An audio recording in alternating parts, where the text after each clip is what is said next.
오늘은 무슨 일을 시작할 때 승리자의 자화상을 먼저 그려라 라는 제목으로 오늘 본문 말씀을 공부해 보기를 원합니다. 자신이 여자인지 남자인지 혼란스러워하는 한 청년이 있었습니다. 이 청년은 남자였어요. 그런데 여자 옷을 입고 다닙니다. 그리고 말도 여자처럼 하는 거예요. 심지어 화장실을 사용할 때에 여자 화장실에 들어갑니다. 자신의 성 정체성에 대하여 심각한 혼란을 겪고 있습니다. 왜 이렇게 됐을까요? 이 남자 청년의 엄마는 아들을 딸처럼 키우려고 했어요. 첫째 딸이 있었는데 죽었습니다. 그 후 다시 아이를 낳게 되었는데요. 딸을 낳으려고 했는데 아들이 태어났어요.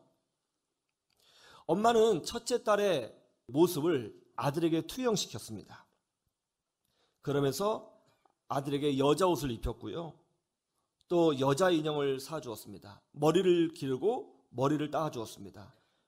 그러자 아이가 정말 자신을 여자라고 생각하게 되었고 말투도 여자처럼 되었고 행동도 여자아이처럼 행동을 하는 거예요. 학교에서 놀림을 많이 받았다고 합니다. 이렇게 성장하면서 성 정체성에 문제가 생기고 혼란스러워 되니까 사회생활을 온전히 공동체 생활을 온전히 감당할 수가 없는 거예요. 자신은 분명 남자인데 마음속에 있는 자신의 자화상은 치마를 입은 여자의 모습이었어요. 어렸을 때부터 하고 싶은 것이 많이 있었습니다. 그런데 지금 성장한 이후에는 학교 다니면서 공부도 해야 되고 친구도 만나야 되고 또 자신의 비전을 위해서 무엇인가를 열심히 노력해야 되잖아요. 그런 것들은 하나도 하지 못하고 오직 하나, 그저 여자로서 인정받고 싶다. 그거 하나 놓고 싸우며 사는 거예요. 삶 전체가 다 망가진 것입니다. 병든 자화상이 마음속에 있으면 병든 인생을 삽니다. 그러나 건강한 자화상이 그의 심령에 채워져 있으면 그 사람은 건강한 인생을 살게 되는 것입니다. 오늘 본문 말씀의 핵심은 할례예요. 할례. 이제 이스라엘 백성이 가나안 땅에 들어가서 큰 전쟁을 치러야 합니다. 한 치 앞도 예상할 수 없는 위기의 순간이죠. 전쟁의 전야는 언제나 두려운 법입니다. 그런데 이 두려운 시간에 하나님께서 이스라엘 백성에게 할례를 행하라고 명령하셨어요. 전쟁을 준비하고 무기를 모으고 작전을 새롭게 짜도 부족할 판에 할례를 행하라고 명하신 거예요. 할례가 뭡니까? 남자의 포경 수술과 같은 것이죠. 할례를 하게 되면 며칠간 꼼짝할 수도 없습니다. 전쟁 전에 이런 행위를 하는 것은 매우 위험한 행동이에요. 그럼에도 불구하고 우리 하나님께서는 할례를 먼저 행하라고 명령하셨어요. 왜 이렇게 하셨을까요? 먼저 우리는 할례의 의미를 생각해야 합니다. 할례의 의미가 뭐죠? 언약 백성이 된다는 의미예요. 약속의 백성이 된다는 의미입니다. 그럼 언약 백성이란 뭐죠? 언약 백성이란 이스라엘 백성이 하나님과 약속을 맺었고 그 약속 아래 사는 백성이며 세상과 구별된 하나님의 백성이라는 것을 나타내주고 있는 거예요. 즉 하나님의 약속 안에 들어와야 사는 민족이다, 그런 거죠. 하나님 약속 안에 들어와 산다.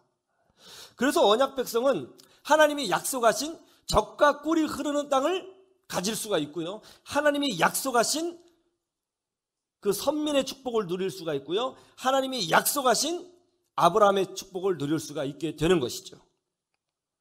여기에 하나님이 왜 전쟁 전에 할례를 행하라고 하셨는지 그 이유가 분명히 나오죠. 그 이유가 뭡니까? 하나님은 이스라엘 백성이 전쟁을 하기 전에 이집트 노예의 자화상이 아니라 하나님과 약속을 맺은 위대한 백성의 자화상을 먼저 수립하고 전쟁에 임하라고 명령하고 계신 거예요. 이것을 통해서 우리가 몇 가지 배울 것이 있습니다. 첫째로는 인생은 자화상 싸움이라는 거예요. 하나님은 아담과 하와를 사랑하시고 기뻐하셨습니다. 그래서 그들에게 천국 같은 에덴 동산을 지어주셨죠. 그리고 동산에 있는 모든 나무와 그 열매를 다 주셨습니다. 다만 그들의 믿음을 테스트하기 위하여 동산 중앙에 선악을 알게 하는 선악과를 두셨습니다. 그리고 그것을 절대로 먹지 말라고 명령하셨죠. 그런데 마귀가 와서 여자를 유혹합니다. 어떻게 유혹했어요? 하나님이 왜 선악과 먹지 말라고 했는지 아느냐? 이 선악과를 따먹으면 너희가 하나님처럼 될 줄을 아시기 때문에 금하신 것이다. 이렇게 유혹했죠. 이 마귀의 유혹을 정리하면 이런 것이죠. 너희는 하나님의 꼬봉이다. 너희는 하나님보다 못한 열등한 존재다. 너는 열등하다. 이런 거예요. 이와 같이 열등한 존재의 자화상을 그 마음에 심어준 것이죠. 그러자 아담과 하와가 그 열등을 극복하고 싶어서 선악과를 따먹고 타락하게 된 것이죠. 성경에 보면 하나님은 아담과 하와를 하나님의 형상으로 창조하셨다고 되어 있습니다. 그렇죠.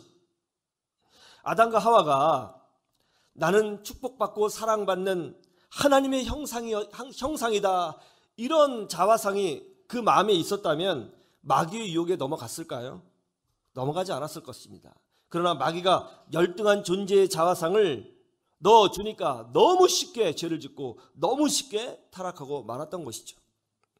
요셉은 야곱의 11번째 아들로 태어났습니다. 하나님은 요셉에게 꿈을 주셨죠. 그것이 뭐죠? 요셉의 별에게 해와 달과 11개의 별이 경배하는 그런 꿈이었습니다.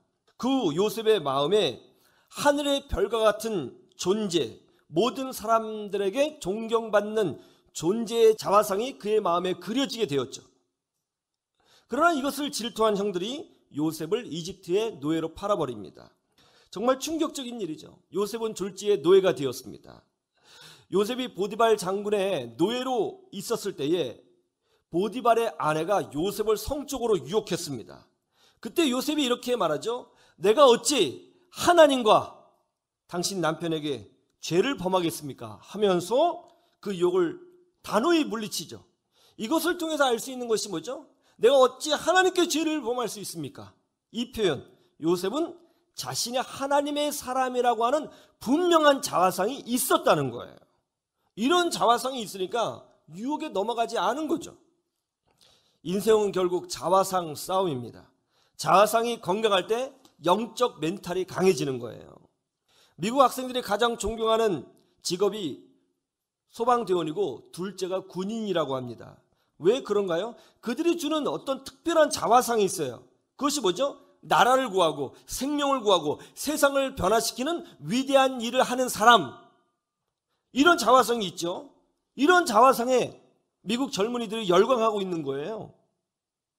그리스도 예수 안에 있는 우리도 그래야 되는 줄로 믿습니다. 우리는 교회를 세우는 사람이다. 우리는 진짜 생명을 구원하는 사람이다. 우리는 진리를 따라 사는 사람이다. 우리는 결국 예수의 십자가로 승리자가 될 것이다. 이와 같은 자화상을 항상 우리 마음에 그려야 되는 것입니다. 이럴 때 세상을 이기게 되는 것입니다.